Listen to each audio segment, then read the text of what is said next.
I'm Joe Lampell. When I created Growing a Greener World, I had one goal: to tell stories of everyday people, innovators, entrepreneurs, forward-thinking leaders who are all, in ways both big and small, dedicated to organic gardening and farming, lightening our footprint, conserving vital resources, protecting natural habitats, making a tangible difference for us all. They're real, they're passionate, they're all around us. They're the game changers who are literally growing a greener world and inspiring the rest of us to do the same. Growing a Greener World, it's more than a movement, it's our mission.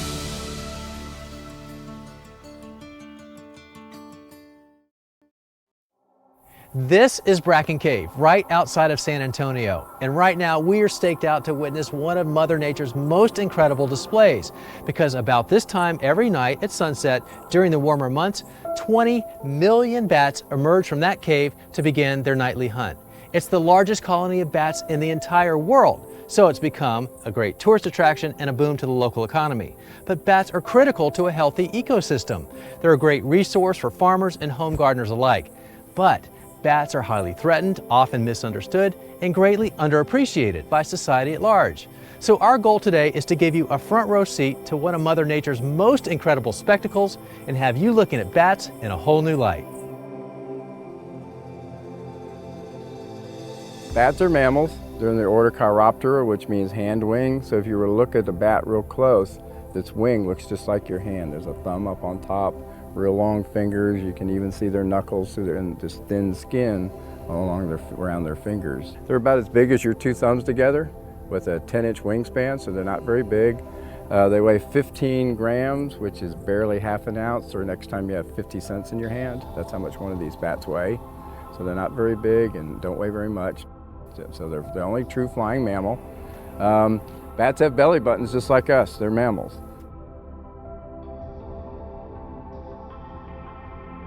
But despite being in the same genetic class as humans, bats are often lumped in with animals like snakes and sharks as the creatures we fear the most. That is, until you have the chance to get up close and personal with them. We're standing in front of Congress Avenue Bridge. We're in downtown Austin, Texas, and Congress Avenue runs from the south part of the town up to the Capitol. And the bridge that is right in front of the Capitol is full of millions of bats.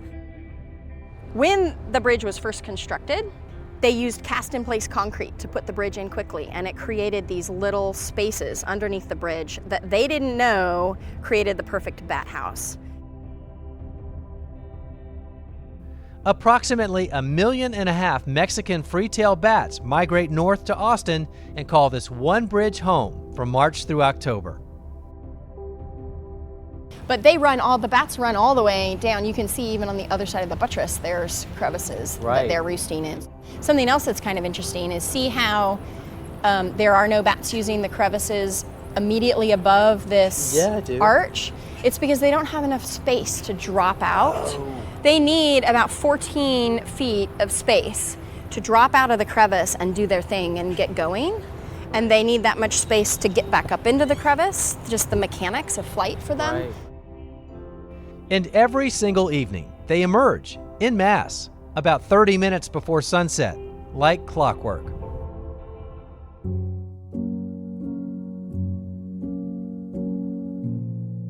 So when the bats exit underneath the bridge, they do this beautiful flight where they swirl underneath the bridge and they gather up and then they exit like a school of fish to avoid predators. They fly downstream along the tree line out to the corn and cotton fields where they're primarily feeding on agricultural pests. Over the years, the Congress Avenue bats have become a nightly local draw and a tourist attraction all their own. So, do you know how many bats are going to be coming out of this bridge tonight? No. It's 1.5 million. 1 to 1.5 million bats. 1.5 million. 1 to 1.5 million bats are on that bridge right now. Yeah. All right, so now how did you know to come here for this? That was the number one thing people told us to do, is my coworker.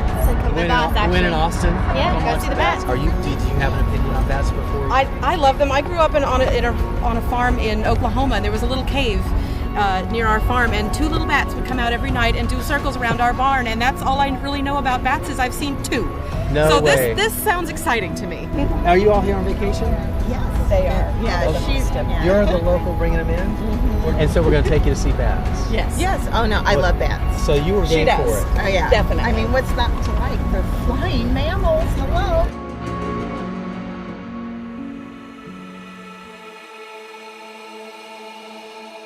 But there are plenty of misunderstandings that keep more of us from warming up to these amazing animals. So there's a lot of myths about bats. Your grandmother probably told you tons of stories about bats. Some of them are a little true, most of them are not true at all. So bats are not blind, they see very well. They are not gonna get in your hair. All of those myths probably come from people walking through fields, kicking up insects, and the bats fly around, eat the insects. They're not gonna get stuck in your hair. They have tremendous navigation abilities. And plus, they're just not interested in your hair. Bats do have rabies. So that is one that's a little bit true. Not all bats get rabies, like you may have heard, but a small portion of every bat population tends to have rabies, just like every animal. Another myth that people like to talk about are vampire bats. Vampire bats are absolutely real. What's not real is that they don't actually suck your blood. They make a little incision, usually on chickens or other fowl, maybe cows, and they have an anticoagulant in their saliva, and they can lap the blood, and that anticoagulant keeps the wound open and flowing so they can come back for multiple blood meals. But they only occur in Mexico and Central America, and there are only 3 species, and they're really not very common. The vast majority of the world's 1,300 bat species are really ecological superheroes. Just like birds and butterflies and bees, bats are huge pollinators of plants. And some tropical food crops like bananas and cocoa depend on bats for their pollination. And believe it or not, without bats, tequila wouldn't even exist because agave is a primary ingredient of tequila. And agave blooms at night in the desert Southwest. So it's primarily a huge food source for those bats that are flying around at night. They need that agave. But some big time producers of tequila are cutting down those stalks of the agave before they have a chance to go to flower to maximize their profits. But that's a problem for the bats because then they lose that food source. But some producers are being a little more responsible how they harvest and doing it in a sustainable way. So they're leaving behind some of those plants to go to flower, specifically so those bats have a food source along that migratory pathway. And then those producers are creating bat-friendly tequila that you can find in some specialty stores and restaurants and some bars like this one. So next time you want that happy hour and that bat-friendly margarita, it'll be there waiting for you. And it's also a surprisingly fun way of growing a greener world in the process. Thank you, Felix. Cheers. Sure.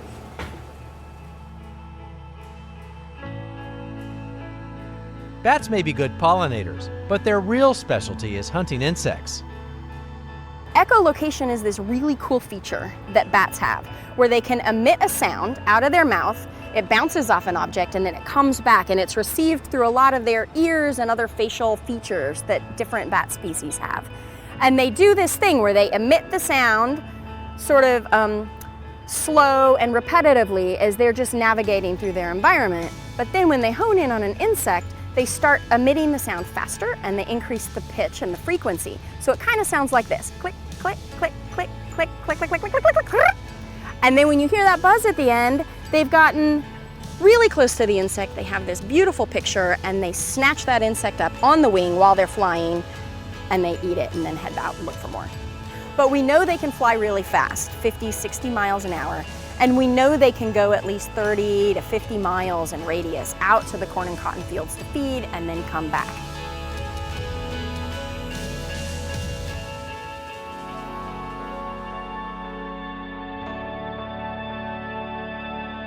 San Antonio is a hotspot for Texas tourists, thanks to its world-famous Riverwalk, amazing food, and historic Spanish missions, including the legendary Alamo. But some come for a trip to Bracken Cave, and to get an idea of just how much of an impact bats have on local agriculture, Consider that somewhere in the neighborhood of 20 million bats live inside this single cave just outside the city. This colony eats about 147 tons of insects a night, and most of those insects are agricultural pests. You know, they're saving farmers millions of dollars a year. Just the U.S. alone, it's about $23 billion. So, for example, if you're a cotton farmer in the Texas Hill Country, they're saving about $750,000 a year in crop damage or pesticides they don't have to deal with because of all the insects these bats are eating.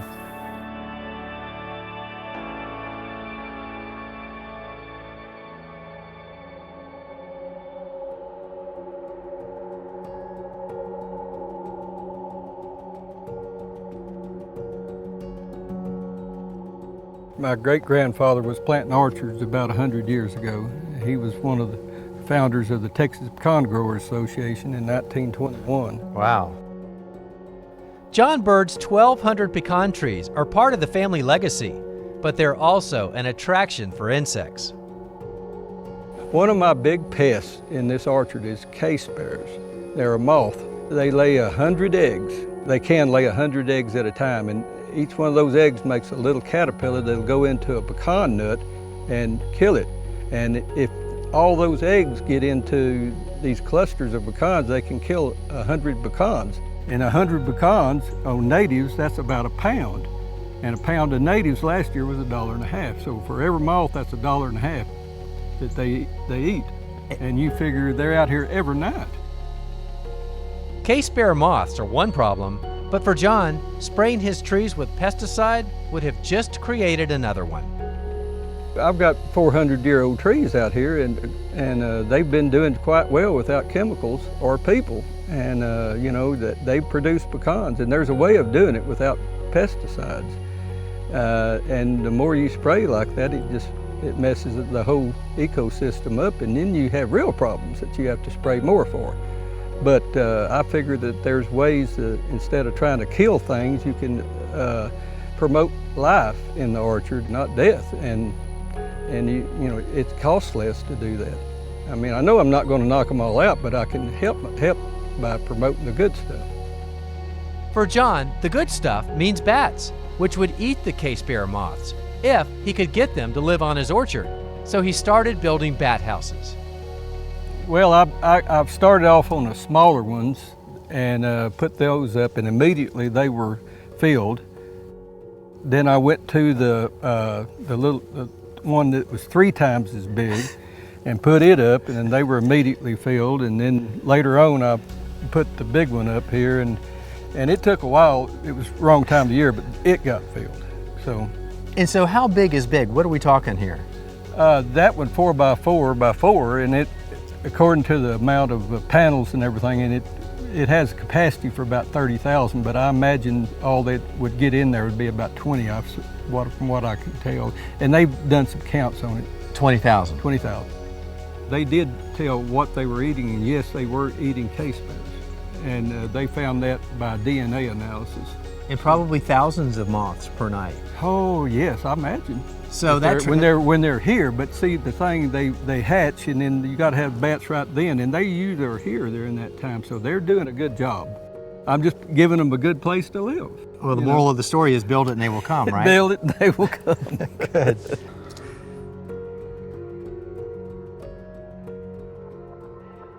And that's exactly what I did with a simple kit I ordered online.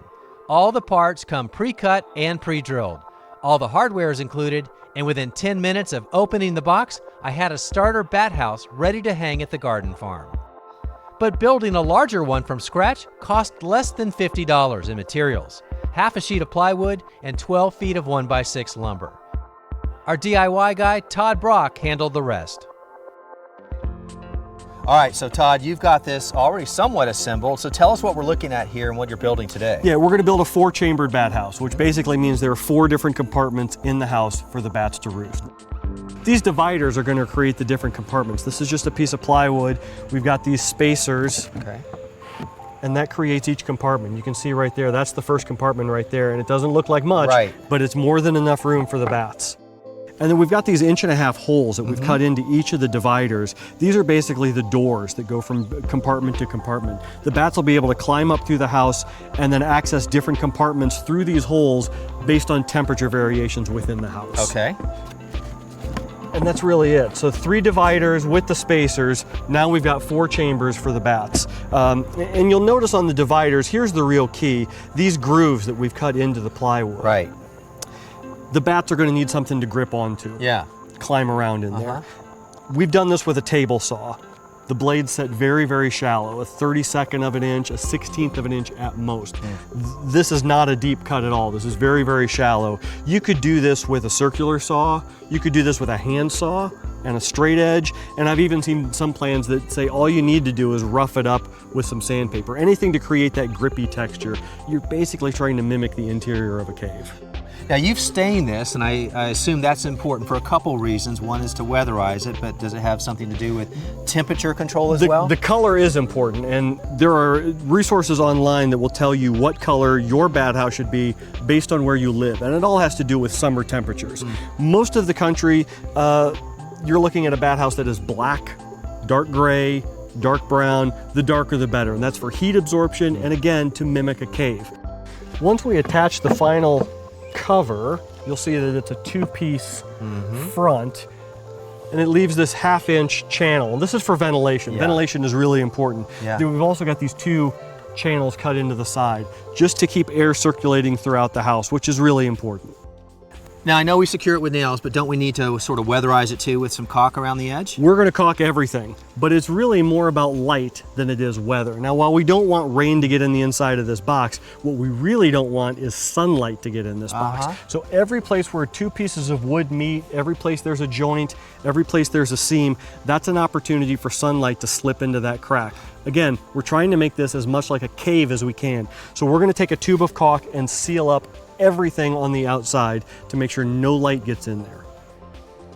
Now that was a lot to know, and we're going to have the details on how to build this very kit from Bat Conservation International. It'll be on our website. The website address, it's the same as our show name. It's growingagreenerworld.com, and it'll be under the show notes for this episode, and we'll also have all the other little details that we didn't have the time to cover today. But whether you're building your own DIY kit or buying a kit that's all ready to go, it's a beautiful thing to attract bats to your backyard, and you're going to love it, and it's going to really help your garden too. So Todd, let's get this caulked up and I'll help you mount it. Yep.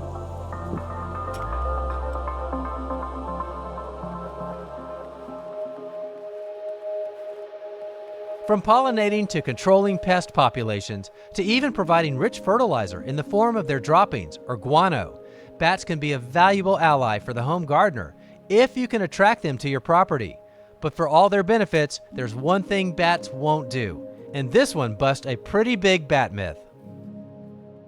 Contrary to popular belief, if you put up a bat house in your backyard, you're not going to solve your mosquito problem. That's not why you're putting it up.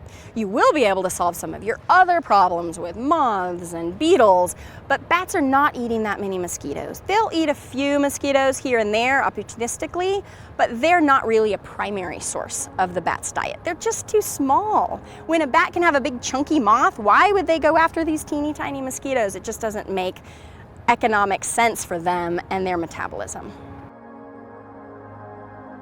And as scientists have continued to learn more about bats, a new threat has been discovered that's suddenly putting huge numbers of them at severe risk. White nose syndrome is a recently described fungal disease of North American bat species. They call it white nose syndrome because of the fuzzy white material when the fungus is growing on the exposed tissues of bats, which include the snout. You also see visible fungal colonization of ears, wings, feet, any exposed tissue. The pathogen, Pseudogymnoastis destructans, which is shortened to PD typically, is known as a psychrophilic fungus, meaning that it prefers cold temperatures and cannot grow at mammalian body temperature.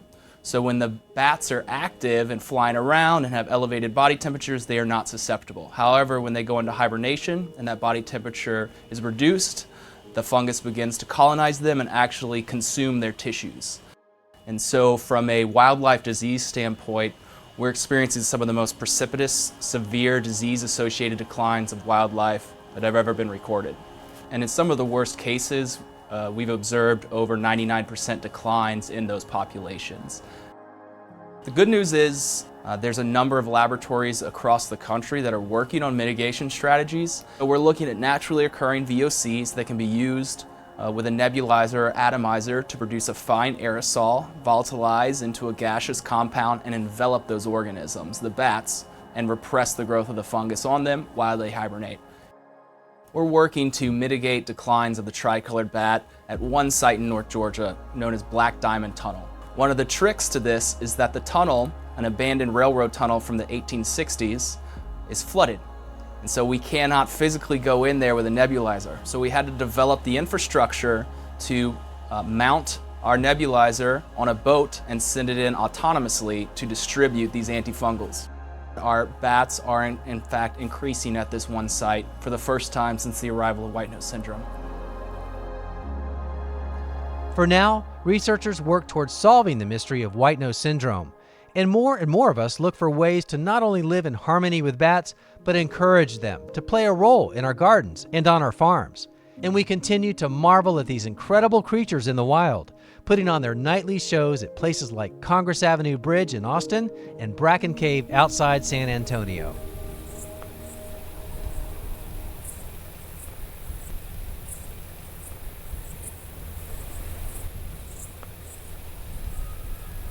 One of the cool things about these bat emergences, they're so dense that they actually show up on Doppler radar like a cloud forming over the cave. So if you're watching if you go to our website, backon.org, you can see a live Doppler feed and see that cloud forming over the different bat roosts in the hill country. So what you can see behind us is the entrance, the mouth of the cave, and actually you probably can see the bats swirling right there just at the mouth of the cave.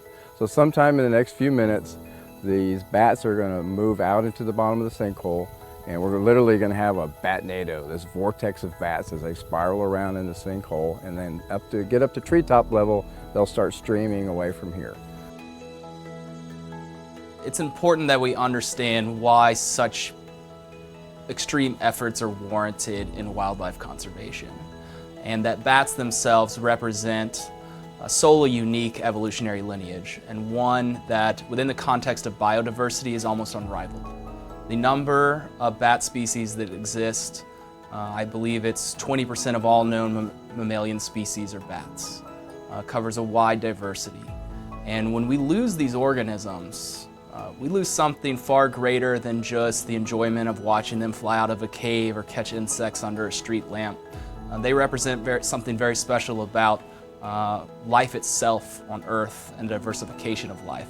It warrants extreme efforts and extreme measures to try to conserve these species when they're experiencing such unprecedented declines.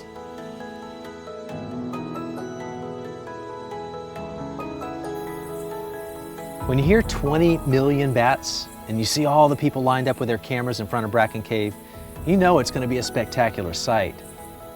But to be here and see it firsthand, that is truly awe-inspiring. It just reminds me of how small we humans are in the grand scheme of things, and how every species is important, and the importance that every animal plays in this healthy ecosystem that we're all a part of. And even those ones that are maybe maligned as sort of a campground nuisance or maybe a Halloween decoration. But to be here and to witness this and see it firsthand, well, I have a whole new appreciation for bats, and it finds me thinking about new ways that I can attract more of them when I get back home at the garden farm. And hopefully, we've inspired a few of you to do the same thing. Thanks for watching, everybody. I'm Joe Lampell, and we'll see you back here next time for more Growing a Greener World.